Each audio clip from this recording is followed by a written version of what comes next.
మన ప్రభువును రక్షకుడైన యేసుక్రీస్తు నామంలో మీ అందరికీ నా వందనాలండి. నా జీవితంలో దేవుడు చేసిన వాగ్దానాన్ని నేను చూడలేకపోతున్నాను. ఇంకెంతకాలం నేను ఎదురు చూడాలి? అసలు నేను ఎదురు చూస్తున్న మేలు నేను పొందుకుంటానా? దేవుడు నా జీవితంలో కార్యాన్ని చేస్తాడా అని బాధపడుతూ ఉన్నారు. ఎన్నో దినముల నుంచి ఎదురు చూస్తూ ఉన్నానండి. దేవుని యొక్క సన్నిధిలో మొరపెడుతూ ఉన్నానండి. ప్రతి దినము కూడా దేవుని యొద్ద నేను అడుగుతూ ఉన్నాను, దేవా నాకు ఈ కార్యమును చేయయ్యా, నా యొక్క గృహములో సమాధానాన్ని ఉంచయ్యా, నెమ్మది కలిగిన జీవితాన్ని నాకు దయచేయ్యా. ఇదిగో నేను ఎదుర్కొంటున్న ఈ యొక్క సమస్యను నా ఎదురు నుంచి దూరం చేయ్యా, గర్భఫలాన్ని ఇవ్వయ్యా, వివాహం జరగడం లేదయ్యా, ఇంకెన్నో దేవుని అడుగుతూ ఉన్నారు. దేవుని ఎదురు నుండి వాగ్దానాన్ని కూడా పొందుకుంటూ ఉన్నారు. అయితే ఎదురు చూచి అలసిపోయి ఉన్నారు. ఇక నా జీవితంలో జరగదు అని నిర్ణయానికి వచ్చేస్తున్నారు. అయితే దేవుని దినాన మీతో మాట్లాడుతున్నాడండి. బాప్తిస్మిచ్చు యోహాన్ గారి గురించి మనందరికీ చాలా బాగా తెలుసు. లూకాసు వార్త 1వ అధ్యాయాన్ని మీరు చూసినట్లయితే 6వ మాసము ఎలిజబెత్ గారు బాప్తిస్మిచ్చు యోహాన్ గారిని మోస్తూ ఉన్నారు తన గర్భంలో.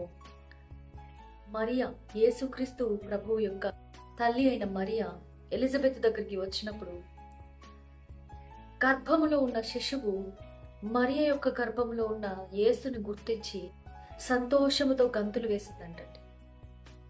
ఆ తర్వాత కొన్ని సంవత్సరాల తర్వాత యోహాన్ గారు అరణ్యంలో యోర్దాను నది దగ్గర బాప్తిస్మిస్తూ ఉన్నప్పుడు యేసయ్య ఆ ప్రాంతానికి వచ్చినప్పుడు ఇదిగో ఇతనే మెస్సియా అని యోహాన్ గారు సాక్ష్యం ఇచ్చాడండి.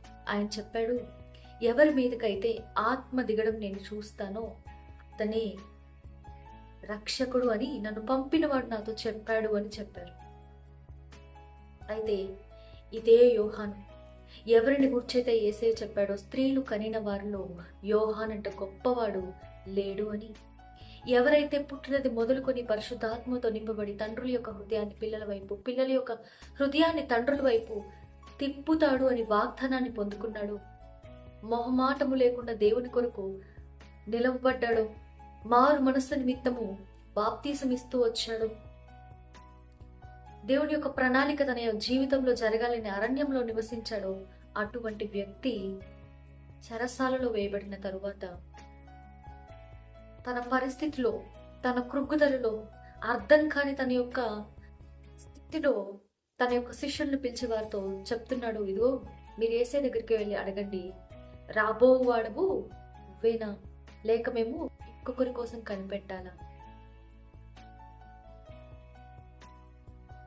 క్లియర్గా దేవుని దగ్గర నుంచి ఒక సైన్ పొందుకున్నాడు, ఇతనే మెస్సియా అని.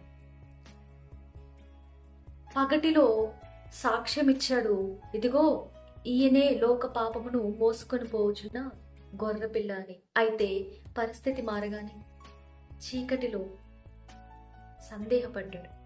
యాకోబు పత్రికలో మీరు చూసినట్లయితే 1వ అధ్యాయంలో 7వ వచనములో సందేహించువాడు ఏ విధంగా ఉంటాడంటే సముద్రం యొక్క తరంగము వలె ఉంటాడంట, గాలికి రేపబడుచున్న సముద్ర తరంగము వలె ఉంటాడంట.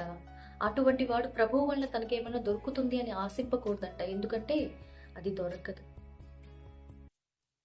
సందేహం ఉంది అని అంటే విశ్వాసం లేదు అని కదండి అర్థం. సందేహించే వారిలో విశ్వాసము లేదు.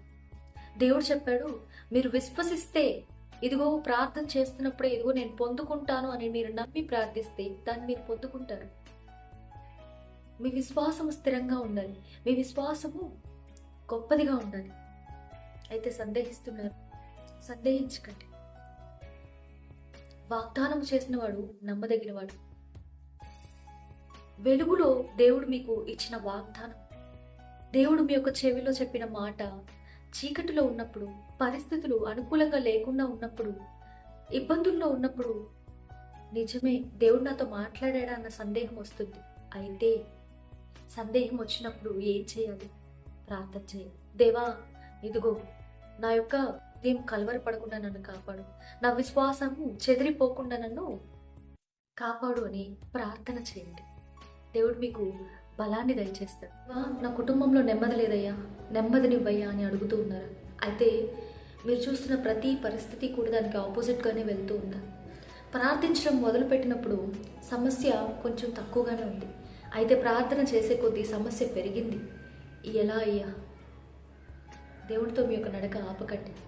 దేవుని కొరకు ఎదురు చూడడం ఆపకండి. ఖచ్చితంగా దేవుడు మీ జీవితంలో కార్యం చేస్తాడు.